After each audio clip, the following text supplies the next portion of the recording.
Two North Carolina girls are safe and back with their families tonight after investigators say the same man abducted them from two separate communities. The case is also raising questions about safety and how kids can be targeted.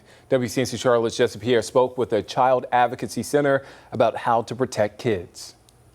The details of this case are still very limited. We still do not know how Seth Talmadge came into contact with these two girls. But that uncertainty is why child advocates say it is important for parents to have conversations with their children that go beyond stranger danger.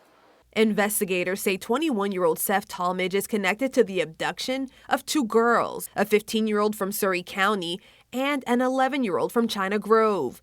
After a multi-state search, both children were found safe in Georgia. Erin Moody with the Terry Hess Child Advocacy Center says cases like this bring up a bigger conversation about how we teach our kids to recognize danger. We teach our children about stranger danger, and in this instance, perhaps that is what happened. But I want us to really be cognizant about, while we worry about abduction of our children, we need to be more concerned with the daily threat that is posed by people in their immediate environment. Moody says it is important to have age-appropriate conversations about boundaries and making sure children know who they can turn to if something doesn't feel right. You do not owe good manners to people who are making you feel uncomfortable or unsafe.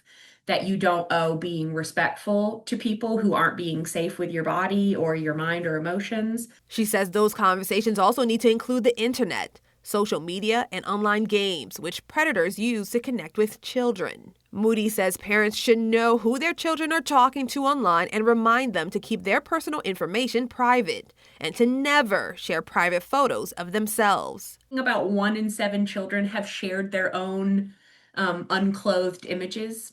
And that's a scary thing to think about. Talmadge is expected to be extradited back here to North Carolina, where he will face abduction charges. Jesse Pierre, WCNC Charlotte.